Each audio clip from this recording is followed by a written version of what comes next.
Hello, folks. Good afternoon, everyone.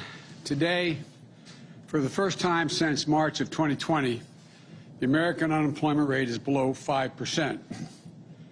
In just 8 months since I became president, in the midst of a grave public health and economic crisis, the unemployment rate is now down below 5% at 4.8%. Let me just repeat that. Today's report has the unemployment rate down to 4.8%, a significant improvement from when I took office and a sign that our recovery is moving forward, even in the face of a COVID pandemic. That improvement was widespread. Unemployment for Hispanic workers was down, and the unemployment rate for African Americans fell almost a full percent, and it's now below 8% for the first time in 17 months. A drop of 496,000 in long-term unemployment is the second largest single-month drop since we started keeping records. The largest was in July. So in the past 3 months, we've seen a drop of 1.3 million long-term unemployed. That's the largest 3 months fall in long-term unemployment since we started keeping records in 1948. More to do, but great progress. And working Americans are seeing their paychecks go up as well. In September, we saw one of the largest increases in average wages paid to workers, working Americans on record.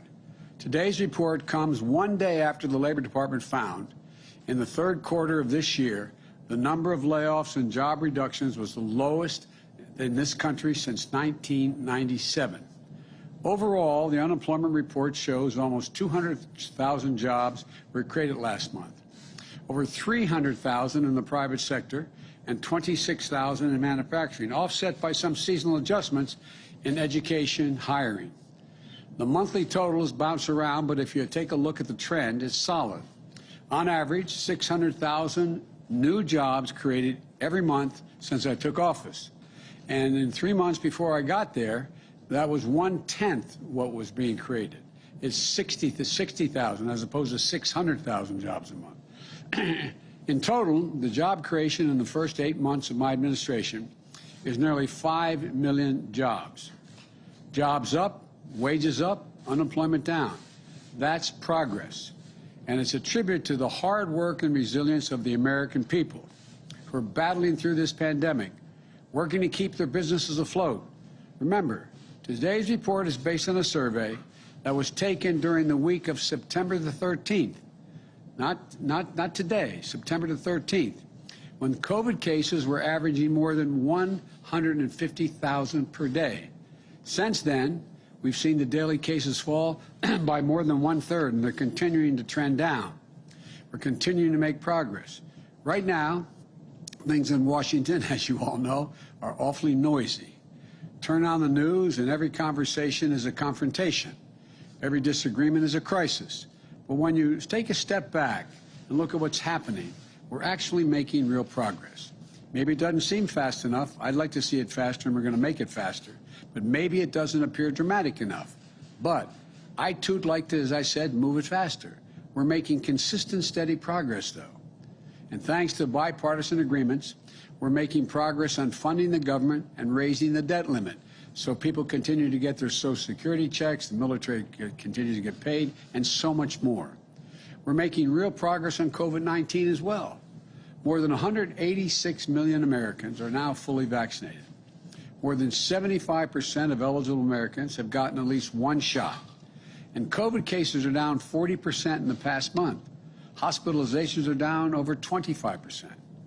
In July, when I announced the first vaccination requirement, about 95 million eligible Americans still had not been vaccinated.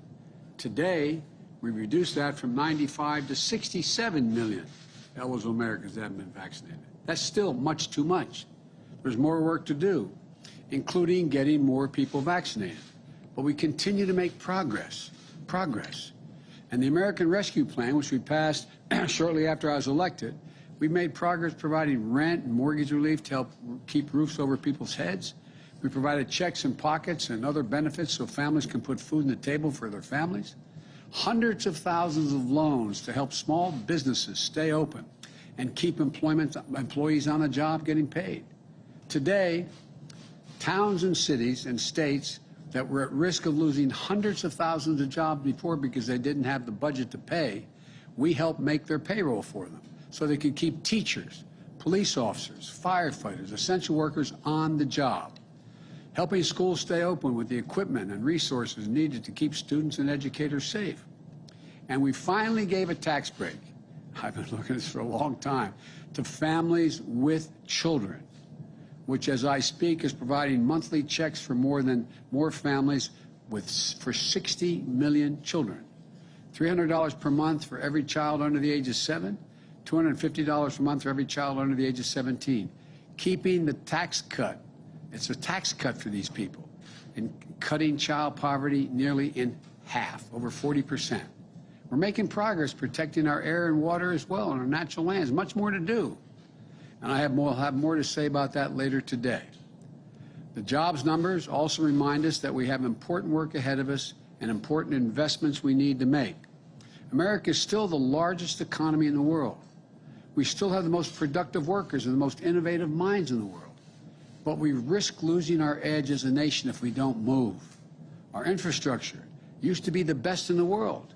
Today, according to the World Economic Forum, the United States of America ranks 13th in the world, 13th, on infrastructure, roads, bridges, ports, etc. We're among the first in the world to guarantee access to universal education back at the turn of the 20th century. Now, the Organization of Economic Cooperation and Development, catch this, ranks America 35 out of 37 major economies when it comes to investing in early childhood education as a percent of GDP. 35 out of 37. On all these investments that fuel a strong economy, we've taken our foot off the gas. And the world has taken notice, including our adversaries. And now they're closing the gap. Look, so it's essential that we have to regain the momentum we lost. As my wife says all the time, a professor she is, any country that out-educates us is going to out-compete us. The work of our time is to prepare ourselves to be competitive to win the fast-changing 21st century global economy. That's why I proposed two critical pieces of legislation being debated here in Washington right now. One focused on the investments we need to make in the physical infrastructure of America, roads, bridges, ports, etc. The second focus on the investments we need to make in the American people to make us more competitive. I know this is my legislation, and I feel strongly about it, but the people who have the most at stake are the American people. So we need to stay focused on what these bills will mean to the people who are just looking for a little bit of breathing room, a fair chance to build a decent middle-class life, to succeed and thrive instead of just hanging on by their fingernails. We need to keep an eye on what's fundamentally at stake for our country. The ability to compete and win the race of the 21st century as we did the 20th century. A race that other countries are doing everything they can to win. In recent years, China has spent around 3 times as much on infrastructure, 3 times as much as a share of its economy than the United States has. Our infrastructure bill makes investments we need to rebuild the arteries of our economy, the roads, the highways, the bridges, the ports, the airports, the rails. And we're going to allow us to replace lead water pipes, which are poisoning our children and families. It's ridiculous. Build a modern energy grid that can withstand storms and carry renewable energy across America. Make high-speed internet affordable and available to everywhere in America. And create good union jobs in the process of putting that together. We're going to make the largest investment in public transit in American history. And we're going to make the most important investments on our rail since the creation of Amtrak 50 years ago. But it isn't enough just to invest in our physical infrastructure. We're going to lead the world like we used to. If we're going to do that, we also have to invest in our people. That's what my second bill does, the Build Back Better plan. That's what it does.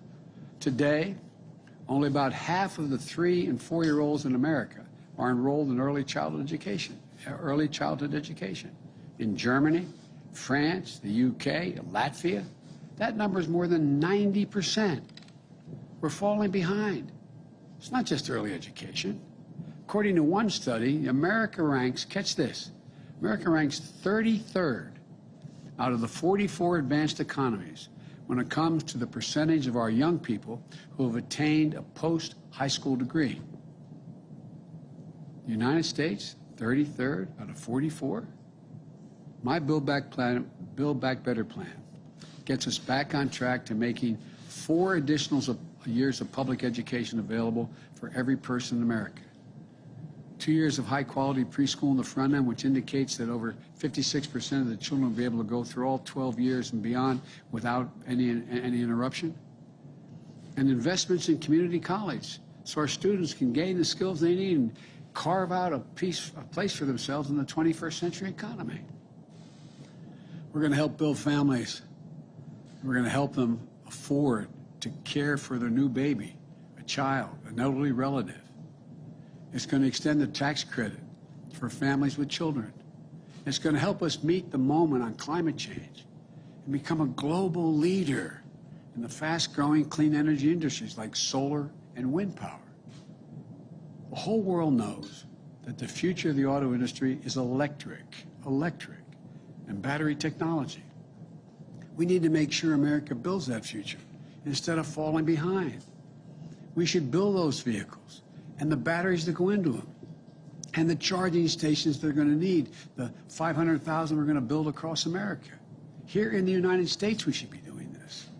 And look, if we get this done, we're going to breathe new life into our economy and our workforce, and we're going to breathe cleaner air at the same time. These are the kinds of investments that will get America back in the game and give our workers a chance, a fighting chance. Economists left, right, and center agree. Earlier this year, Moody's on Wall Street projected that the investments in these bills will bring us a higher GDP and additional 2 million jobs per year and lower unemployment. These bills are not about left versus right, or modern versus progressive, or anything else that pits Americans against one another. These bills are about competitiveness versus complacency. Competitiveness versus complacency. Opportunity versus decay. They're about leading the world, or whether we're going to let the world pass us by. The American people understand what's at stake here. They understand that when workers and families have a better shot, America has a better shot. Given half a chance, the American people have never, ever let their country down. Today, we receive more evidence of the progress we're making. And I know we can make a lot more in the days ahead. I want to thank you, and God bless you all, and may God protect our troops. Thank you very much. What do you say to Americans who want them to go back to work, sir?